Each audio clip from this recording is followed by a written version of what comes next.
السلام عليكم ورحمة الله وبركاته. متابعي الأعزاء في كل مكان، أسعد الله قلوبكم، أسعد الله أوقاتكم أينما كنتم، أينما حللتم. بداية اللهم صل وسلم وزد وبارك على نبينا ونور قلوبنا محمد صلى الله عليه وسلم. أما بعد، موضوع هذه الحلقة التي ستكون قصيرة إن شاء الله رب العالمين هو عن إراحة أنثى الكناري عند ترييح أنثى الكناري. ماذا يحدث إذا قمنا بترييحها عنوة؟ ماذا يحدث إذا كانت البيضة عليها أو هي في عملية البيض؟ ماذا يحدث إذا أخرجنا أنثى الحسون من المطير أو من المكان التي ستبيض به بعد لفها للعش وتقطينها وأردنا بيعها مع ذكرها أو ما شابه؟ حالة أيضا يسأل عنها بسبب ترييح الأنثى أو إخراجها فجأة من المطير أو من القفص، وهي وجود صفار على بطن الأنثى كما هو سيكون موضح في الصورة أعلى بعد قليل إن شاء الله. هذه طبعا الصورة أيضا بسبب نفس الموضوع. أعود من الأول. ترييح أنثى الكناري لا يجوز بحال من الأحوال إراحة أنثى الكناري أثناء وضعها لعملية البيض، لأن هضم العنقود للبيض بعد تهيجه قد يؤدي إلى موت الأنثى، وهذه حقيقة وليست مزحة. الأنثى عندما ينتفخ بطنها، بعض الإناث تصل إلى مرحلة يكون القمع جاهز وعنقود البيض جاهز وبه بويض، البيضة جاهزة للانتقال داخل العنقود، فإذا قام المربي بعملية إرباك للأنثى قد تنزل البيضة خارج القمع فيؤدي إلى موت الأنثى. هذه نقطة. طيب، عملية هضم الأنثى اللي هي البيض هي ليست عملية هضم كعملية الهضم التي تحدث في المعدة، لا، وإنما عملية ضمور لعنقود البيض وضمور للرحم وضمور لكل شيء في بطنها، فينزل مستوى البطن يؤدي إلى خروج اصفرار على بطن الأنثى.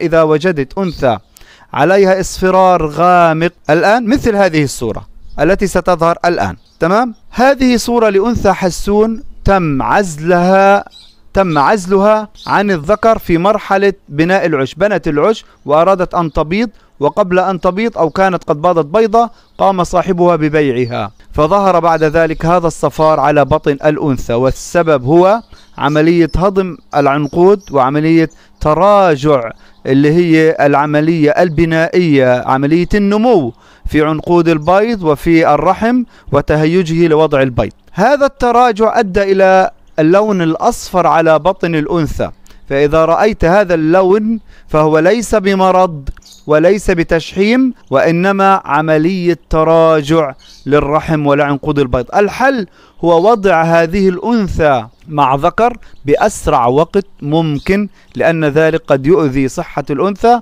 وقد تدخل الأنثى في عملية تسييف لا قدر الله بسبب عملية الهرمونات، عدم انتظام هرمونات الجسم لديها قد تسبب عملية تسييف، قد تسبب عملية انسداد في شهية الأنثى قد تؤدي إلى تسييفها أو موتها أحيانا وليس في كل الحالات، تمام؟ طيب، إراحة الأنثى. إذا كانت الأنثى في عملية وضع بيض نتركها تضع البيض وتنتهي تماما من وضع البيض، لا يجوز أن أخذها وهي تضع في البيض لأنه قد يؤدي ذلك إلى ضرر للأنثى. لبعض الحالات، ولا أجزم لجميع الحالات، لبعض الحالات وقد يكون لمعظم الحالات، تمام؟ وضعت الأنثى البيض فارغ، البيض غير لم يفقس بسبب ما نسميه تخنيق أو موت الأجنة، نريد أن نريح الأنثى. ما هو الحل لإراحة الأنثى؟ الحل كالآتي: هو نقل الأنثى كل يوم في قفص مختلف. بعض المربين يقول وضعت الأنثى في مطير فباضت على أرضية القفص، وضعتها في قفص آخر فنتفت الفروخ، نتفت كذا، نتفت تريد. إذن هي مصرة على عملية التزاوج، هي مصرة على عملية الإنتاج. الإراحة تتم كالآتي: أخرجنا الأنثى في قفص اليوم، وضعناها في قفص وحدها، الأفضل أن توضع وحدها لأنها ستقوم بنتف ما حولها من طير، هذا شيء أكيد، ستنتف فروخ، ستنتف ذكور، ستنتف إناث أخرى، ستقوم بنتف ما حولها لتعشش. نقلناها في قفص، ثاني يوم نأخذها من هذا القفص ونضعها في قفص آخر، ثالث يوم في قفص. ستقول لي طب نغير مكان القفص؟ لا، أقول لك غير القفص نفسه، كل يوم ضعها في قفص. هذه طريقة نتمم عليها. أخرجها عندما تكون متفرق في الهواء الطلق، هكذا ضعها في مكان والشمس بدرجة حرارة مناسبة، ضع لها حمام ماء، دعها تستحم. عملية الاستحمام تجعلها تدخل في غيار ريش، تجعلها تدخل في راحة. إذن أخرجها، اجعلها تدخل في حمام. تمام. إذا كان لديك أكثر من غرفة لتربية الكناري، انقلها من غرفة لغرفة، وأيضا قم بتغيير قفصها من هنا لهناك. عملية التغيير كل يوم في مكان، كل يوم في مكان، ستدخل الأنثى في غيار. ما الذي جعلها تدخل في غيار ريش؟ انظر إلى النقطة الرئيسة في عملية أن أدخلها في غيار ريش، وهذا ما يحدث مع الذكور والإناث عند نقلها عند عملية البيع. تمام. وهذا سنتحدث في فيديو لاحق إن شاء الله في عملية غيار الريش. العامل الذي يجعلها ترتاح هو العامل النفسي الفسيولوجي، لا حمام الماء الذي أعطيناه إياه، ولا عملية النقل من هنا لهنا، ولا شيء. لا، العامل النفسي الفسيولوجي. ما هو العامل النفسي الفسيولوجي؟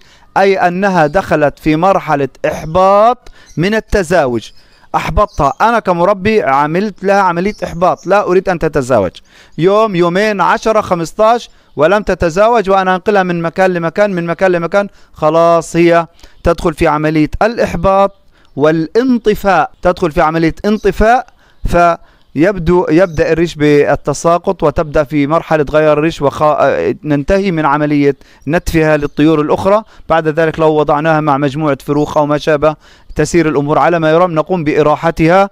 تمام. وهذا ضروري للإناث التي وصلت عملية التزاوج عندها لعملية تقريع الرقبة وتقريع الرأس، ريش الرأس وريش الرقبة وريش بعض الصدر وهنا وهناك، ويصبح منظر الأنثى بشع وغريب جدا، وكأنها ليست كناري، وكأنها كائن آخر. هذه لا بد من إراحتها بهذه الطريقة.